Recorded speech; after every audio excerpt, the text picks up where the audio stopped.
Kisah tenggelamnya harta si Qorun. Kisah ini disebutkan dalam Al-Quran Surat Al-Qasas ayat 76-83. Dalam kisah ini, Allah memberikan pelajaran tentang seseorang yang suka membanggakan diri selama hidup di dunia dan pada akhir hayatnya terkubur bersama harta bendanya.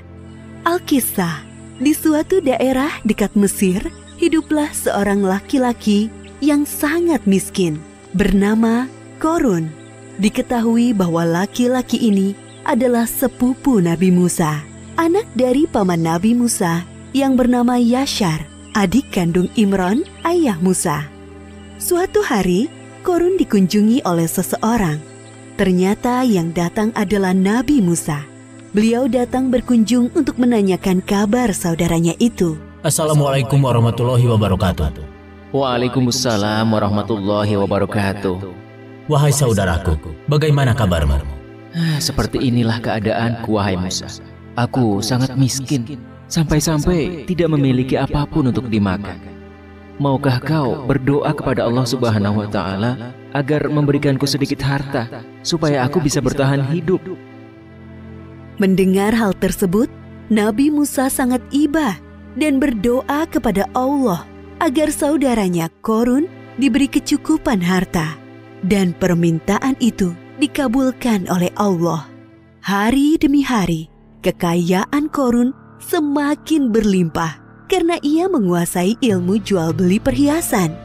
Namun sayangnya, semenjak menjadi orang kaya, Qorun berubah menjadi orang yang sombong dan ria atau suka pamer. Wahai Qorun, aku diperintahkan oleh Musa agar kau menyedekahkan sedikit dari hartamu untuk kepentingan amal. Enak saja, semua harta ini aku kumpulkan dengan susah payah, dan kalian datang untuk memintanya dengan mudah. Kau sangat sombong, wahai Qorun. Kami hanya meminta sedikit untuk diberikan kepada orang yang membutuhkan. Lagi pula, kekayaanmu tidak akan bertambah tanpa seizin Allah. Berani sekali kau berkata seperti itu. Pergilah, jangan datang lagi kemari. Kedua utusan Nabi Musa meninggalkan rumah Qorun dan melaporkan kejadian itu kepada Nabi Musa. Hartaku sungguh sangat banyak. Tidak ada seorang pun yang bisa mengambilnya dariku. Sekarang, aku adalah satu-satunya orang terkaya di Mesir. Setiap hari, Qorun selalu membanggakan dirinya. Ia sering berjalan-jalan keluar istana, mengenakan pakaian mewah, dikawal oleh para pria perkasa untuk berkeliling memamerkan kekayaannya. Untuk membawa kunci-kuncinya, tak sanggup hanya dengan satu pelayan yang berotot kekar. Wah, lihatlah Qorun itu. Sekarang ia sangat kaya. Jubah yang dikenakannya berlapiskan emas yang sangat berkilau. Benar, saudara. Tapi sayangnya dia sangat sombong. Ia lupa bahwa semua harta itu milik Allah dan akan kembali kepada Allah. Nabi Musa dan pengawalnya mendatangi Qorun di sebuah pasar tempatnya berjual beli emas. Wahai Musa, apa yang membuatmu jauh-jauh datang menemuiku? Kalau kau kesini hanya untuk meminta emas-emasku, sebaiknya pulanglah. Aku tidak akan memberikannya sepeser pun kepadamu. Wahai Qorun, tidak ingatkah masa lalumu? Dulu kau begitu miskin, sampai Allah memberikanmu semua kekayaan ini. Ingatlah, wahai Qorun. Itu masa lalu, wahai Musa. Semakin hari hartaku semakin bertambah. Semua itu terjadi karena ilmu dagang yang aku pelajari, bukan karena Allah.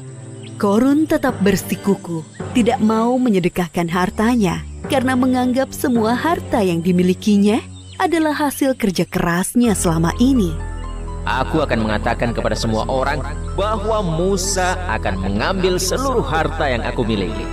Aku hanya mengingatkanmu, karena dalam setiap harta yang kita miliki, terdapat 2,5% hak orang miskin di dalamnya. Aku mengingatkanmu, jangan bersikap sombong dan membantu orang lain yang membutuhkan. Sekiranya kau tidak berkenan, Allah akan mengambilnya dengan sangat mudah, seperti saat Allah memberikannya. Pergilah, wahai Musa, kau hanya menggangguku. Sepeninggal Nabi Musa, kesombongan Qorun semakin bertambah. Bahkan ia merampas harta orang lain untuk menambah kekayaannya. Sampai suatu ketika datang azab dari Allah. tiba-tiba langit menjadi gelap, bumi bergemuruh, dan barang-barang di rumah Korun bergetar. Apa yang terjadi, wahai pelayan? Terjadi gempa bumi, tuanku. Apa? Bagaimana ini bisa terjadi? Bagaimana dengan hartaku? Pelayan, selamatkan hartaku. Oh, emas-emasku, berlian pujaanku, perhiasan mewahku yang sangat berharga. Semuanya harus aku amankan sebelum Sempat menyelesaikan ucapannya, lantai rumah Korun terbelah menjadi 2 bagian. Begitulah akhir kisah Korun yang sombong. Gempa bumi melenyapkannya ke dalam tanah bersama harta bendanya. Seperti yang disebutkan dalam surat Al-Qasas ayat 81. Maka kami benamkan dia, Korun, bersama rumahnya ke dalam bumi. Maka tidak ada baginya satu golongan pun yang akan menolongnya selain Allah. Dan dia tidak termasuk orang-orang yang dapat membela diri. Pelajaran yang dapat kita ambil dari kisah Korun ini, diantaranya, jangan menjadi orang yang suka membanggakan diri. Karena Allah tidak suka orang-orang yang membanggakan diri. Dunia dan seisinya adalah milik Allah dan dapat dengan mudah diambil olehnya. Berbuat baik kepada orang lain selama di dunia, seperti bersedekah, karena amalan baik kita di dunia bisa menjadi penolong kelak di akhirat. Wallahu a'lam bishawab.